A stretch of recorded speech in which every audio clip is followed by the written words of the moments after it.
Assalamu alaikum et merci de suivre la télévision Al-Houda. Au sommaire de ce journal, des élèves du centre Al-Fawzan de Ouitouré ont été honorés ce jeudi 11 septembre 2025 par une cérémonie d'hommage et de remise d'attestation. Ces derniers ont achevé la mémorisation du noble Coran. Le personnel de santé à l'honneur au centre hospitalier universitaire Borgodougou, CHU Borgodougou. Ils ont été décorés et félicités par les responsables sanitaires au cours d'une cérémonie tenue au sein du dit centre sanitaire. Et puis hors de chez nous, en France, des manifestations se tiennent depuis quelques semaines dans plusieurs villes pour dénoncer des réformes jugées impopulaires, la hausse du coût de la vie, mais aussi une perte de confiance entre les citoyens et leurs dirigeants. Des analyses de certains experts burkinabés sur la situation à suivre dans ce journal. Mesdames et messieurs, voici pour les titres.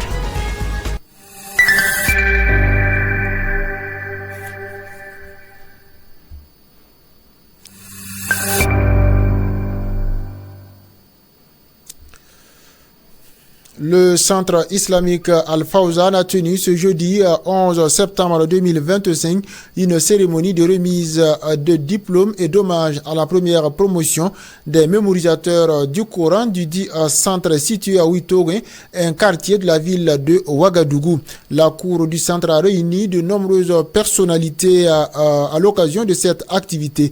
Responsables religieux, autorités locales, parents, amis et fidèles, tous venus célébrer l'aboutissement d'un long parcours. On suit ce reportage de Moussa Agoula. Bismillahirrahmanirrahim. Innalladhina amanu wa amilus salihati lahum jannatun tajri min tahtiha al-anhar. ذلك الفوز الكبير إن بطش ربك لشديد إنه هو يبدئ ويعيد. Le mouvement sunni du Burkina Faso, en collaboration avec l'Institut Al-Fawzan, branche de l'Institut Ibn Taymiyyah du département de mémorisation du Saint-Coran à Ouitouré, dans la capitale Ouagadougou, l'émotion et la fierté étaient au rendez-vous lors de la cérémonie de remise des diplômes et d'hommage à la toute première promotion des mémorisateurs du Saint-Coran. Dans une ambiance empreinte de piété, fidèles parents, autorités religieuses et coutumières se sont rassemblés pour célébrer l'aboutissement de plusieurs années d'efforts consentis par ces 4 jeunes aujourd'hui récompensés par la maîtrise du Saint-Coran. La cérémonie a été marquée par des lectures coraniques, des prières ainsi que des discours rendant hommage aux enseignants et encadreurs dont le dévouement a rendu possible cet accomplissement. Des moments forts de l'événement ont été salués par la remise des diplômes aux lauréats. Ces instants de joie et parfois de larmes traduisant la gratitude envers Allah Azawajal, mais aussi envers les familles et formateurs qui ont accompagné ce parcours exigeant. Pour les responsables religieux, cette première promotion doit servir de modèle et inspirer d'autres jeunes à s'engager sur le chemin de la connaissance et de la foi islamique. Parlons de santé à présent. Le centre hospitalier universitaire de Borgodougou a officiellement lancé ce mercredi 10 septembre 2025 ses journées portes ouvertes. Une cérémonie riche en émotions a mis en lumière les efforts et le dévouement du personnel de la santé, les décorations et la remise des attestations à plusieurs agents de la santé en guise de remerciement pour leur engagement quotidien au service des patients était au programme de la dite cérémonie. Le reportage avec Mohamadi Sawargou. Rappel historique du centre hospitalier universitaire de Borgodougou depuis son fonctionnement en 2016. Il faut rappeler que le CHU de Borodogo, de par sa création en tant qu'hôpital district de Borodogo, a commencé à fonctionner en 2016. Et par la suite, en 2019, l'hôpital a changé de dénomination pour devenir aujourd'hui le centre hospitalier universitaire de Borodogo. De 2017 à 2025, je pense qu'il y a 8 années passées. Et de 3 services au début de l'hôpital, nous sommes à 27 services. Nous avons estimé aujourd'hui quand même d'effectuer une halte, de pouvoir apprécier le parcours et le chemin parcouru par le CHU de Borodogo. Et également aussi ce qui nous a amené à organiser les journées portes ouvertes. Et il faut se dire qu'au centre d'une structure comme le CHU de Borodogo, nous avons les ressources humaines. Au CHU de Borodogo, nous avons des ressources humaines. Cette cérémonie de portes ouvertes est aussi la récompense des personnes de la santé pour leur effort utile rendu à la nation en matière de la santé humaine au profit de la population. Nous sommes tributaires des ressources humaines. Nous avons estimé nécessaire également aussi de célébrer les mérites de ces agents, d'où l'organisation des journées portes ouvertes couplées aux journées d'excellence. Il faut rappeler que ces journées portes ouvertes couplées aux journées d'excellence, il y a une cérémonie officielle qui a débuté depuis ce matin à partir de 10h. Ces journées portes ouvertes, journées d'excellence sont placées sous le parrainage de M. le ministre des Infrastructures, le patronage de M.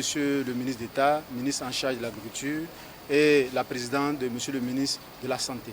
Comme contenu, nous avons présenté l'historique de cet hôpital, le chemin parcouru, depuis en tant qu'hôpital district de Borodogo jusqu'au CHU de Borodogo.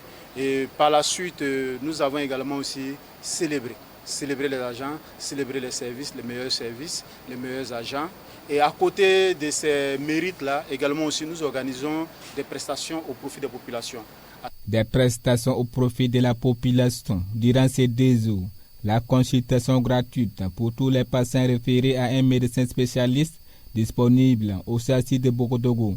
Consultation gratuite en médecine générale, dépistage gratuit du cancer du sein, du col de l'utérus et lésions précancéreuses, mammographie, échographie à travers la clinique mobile, suivi de sensibilisation, dépistage gratuit de diabète, hépatite, VIH, hypertension artérielle, corazon, remise des prix et reconnaissance des agents et services qui se sont distingués.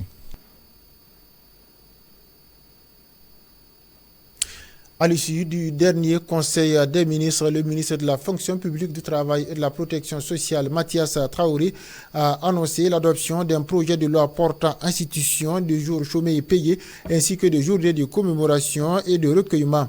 Selon le gouvernement, ce texte vise à harmoniser et clarifier les périodes de repos officielles des fêtes nationales et religieuses, mais aussi les journées dédiées à la mémoire collective. Au titre du ministère de la fonction publique, du travail et de la protection sociale, le Conseil a adopté un projet de loi portant institution de jours chômés et payés et de journées de commémoration et de recueillement au Burkina Faso. Selon une évaluation réalisée par le secrétariat permanent de la modernisation de l'administration et de la bonne gouvernance, le temps annuel de travail dû par l'agent public au Burkina Faso est de 214 jours, correspondant à un taux de 58,63% des 365 jours de l'année des fêtes légales tombant sur un dimanche et des week-ends. Une autre estimation du ministère de l'économie et des finances fait ressortir que le temps de travail perdu engendre une perte cumulée annuelle au budget annuel de l'État d'environ 67,5 milliards au titre de l'année 2025, sous le leadership de son Excellence le capitaine Ibrahim Traoré, président du Faso, chef de l'État, président du Conseil des ministres. Notre pays s'est résolument tourné vers la souveraineté nationale et l'accroissement de la production de la richesse.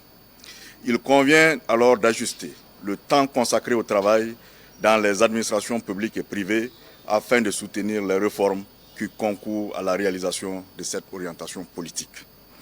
Le présent projet de loi est proposé à cet effet. Pour mettre un accent particulier sur la laïcité de l'État, le présent projet de loi abandonne la notion de fête légale pour adopter celle des journées chômées et payées et des journées de commémoration et de recueillement. De ce fait, il propose l'abrogation de la loi portant fêtes légales et événements à caractère historique au Burkina Faso. Ce projet de loi propose en principal des dates précises et à défaut, il indique des événements dont les dates sont variables pour être des jours chômés et payés et des journées de commémoration et de recueillement. Les journées chômées et payées sont celles au cours desquelles les salariés ne travaillent pas sur toute l'étendue du territoire national, mais bénéficient de leur salaire. Les jours et dates ci-après indiqués sont chômés et payés au Burkina Faso. 1. Le 1er janvier. 2. Le 8 mars. 3. Le 1er mai. 4. Le 11 décembre. 5. Le 15 mai. 6. Le 15 août. 7. Le 25 décembre. 8. Le jour de l'Ascension. 9. Le jour de Ramadan. 10. Le jour de Tabaski.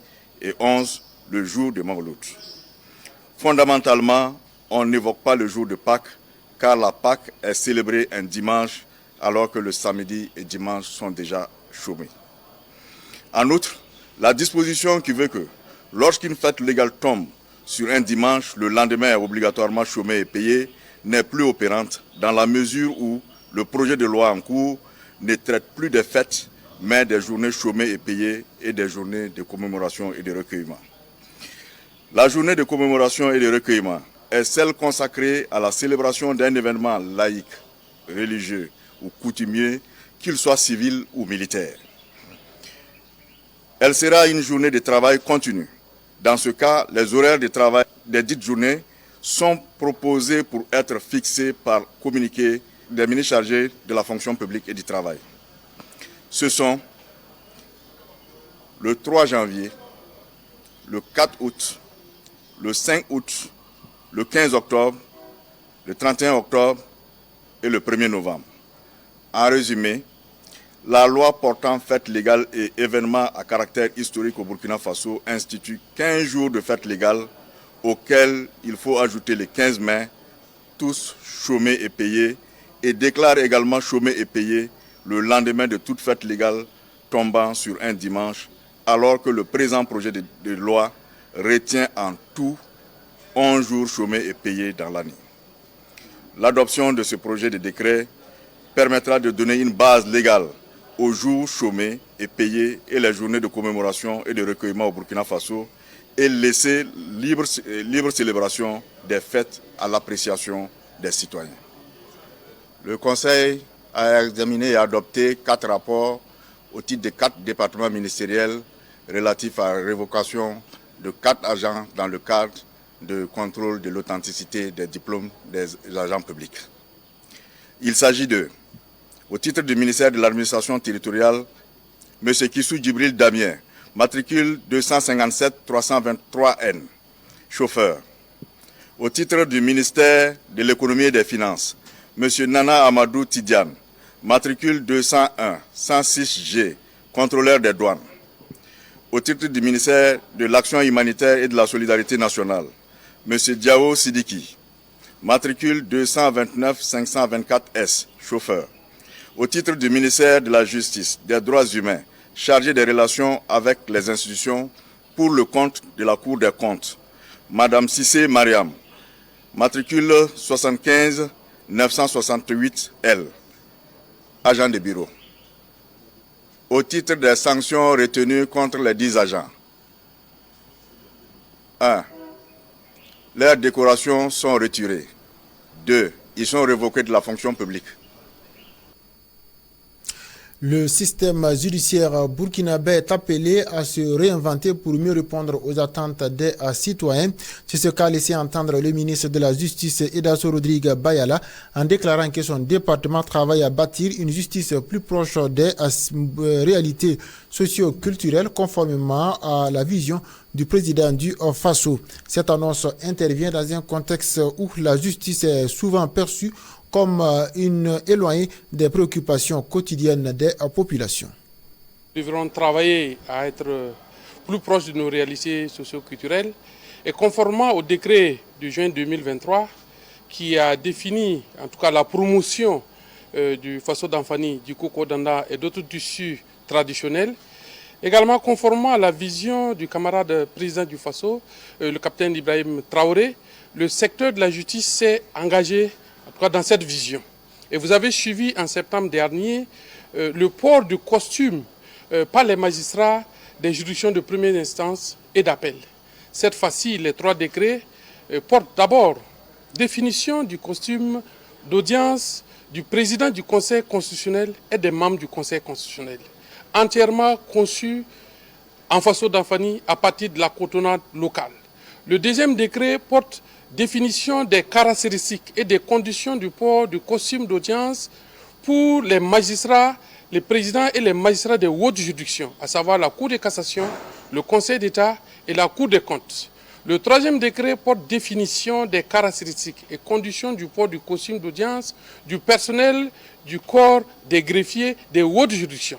Parce que le personnel du corps des greffiers des juridictions de première instance et d'appel avait été déjà doté dans la première vague. Ce qu'il faut souligner ici, c'est que nous avions des costumes d'audience qui sont entièrement cousus à partir de la cotonnade burkinabé cultivée par les cotonculteurs burkinabés. Et les prix également varient sensiblement, parfois jusqu'au 10e. Parce que vous prenez le costume au niveau des hautes juridictions et au niveau du Conseil constitutionnel, vous avez un costume conçu en Faso d'Anfani dont les prix varient entre 350 et 475 000 francs CFA par rapport à un costume importé qui coûtait à plus de 4 600 000. Pour les hautes juridictions, vous avez un costume dont le prix varie également entre 300 et 475 000 francs. Contre des costumes importés autrefois, dont les prix varient entre 900 à 1 600 000 francs. Donc il s'agit bien entendu d'encourager le consommation local, mais également de soutenir les entreprises qui œuvrent dans ce secteur. Et comme nous sommes dans une logique au niveau du département en charge de la justice, d'avoir une justice beaucoup plus proche de nos réalités et qui emboîte en tout cas le pas de nos valeurs endogènes, nous pensons qu'elle serait bien rendue et serait beaucoup plus proche si les acteurs eux-mêmes sont dans des tenues Faso d'Anfani en cotonnade locale. Désormais, tout ressortissant africain désirant se rendre sur le territoire burkinabé bénéficiera d'un visa gratuit. Selon le gouvernement, cette mesure traduit la volonté politique du Burkina Faso de renforcer les liens entre pays africains et de favoriser la libre circulation des personnes sur le continent. C'est une décision adoptée lors du Conseil des ministres tenu ce jeudi 11 septembre 2025. Reportage. En sa séance du 11 septembre 2025, le Conseil a examiné un rapport additif à la loi des finances rectificatives instituant la gratuité des visas au profit des ressortissants des pays africains. En rappel, selon les dispositions de la loi 001-2024 du 22 février 2024 portant conditions d'entrée et de séjour des étrangers, de sortie des nationaux et des étrangers du Burkina Faso, l'accès au territoire national burkinabé est conditionné par la présentation d'un visa valide, et ce, à l'exception, bien sûr, des dispositions d'exemption de visa prévues dans certains accords bilatéraux ou communautaires. Aujourd'hui, avec ce rapport, et ce conformément à la vision panafricaniste du chef de l'État, le Burkina Faso réaffirme sa ferme volonté de raffermir les liens historiques de fraternité entre les peuples africains. Désormais, avec ce rapport, aucun ressortissant africain ne déboursera une somme pour s'acquitter des frais de visa. Il suffit seulement de formuler la demande en ligne et de pouvoir bénéficier gratuitement de ce visa. Alors je tiens à souligner ici que la gratuité n'est pas l'exemption. Quand on parle de gratuité, ça veut dire que les demandes sont toujours formulées en ligne, les demandes font l'objet d'un examen et si la demande est acceptée, alors tout ressortissant africain qui passe par ce canal obtiendra gratuitement ce visa pour venir au Burkina Faso. Le sens profond de ce décret se situe à 2 niveaux. Le premier niveau, c'est réellement renforcer la libre circulation des peuples africains et de leurs biens sur le continent africain. Et deuxièmement, c'est de renforcer l'intégration africaine. Depuis maintenant plusieurs semaines, la France est le théâtre de manifestations qui paralysent certaines villes.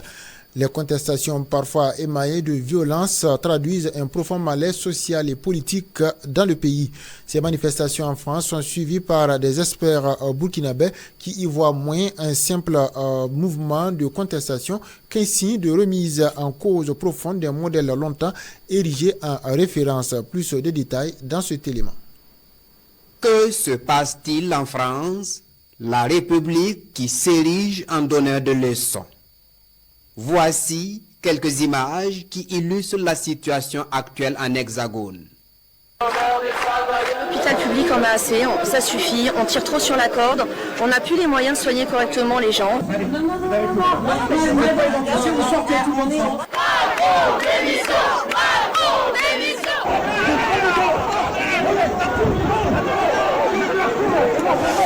De septembre 2024 à septembre 2025, Matignon aura vu de toutes les couleurs.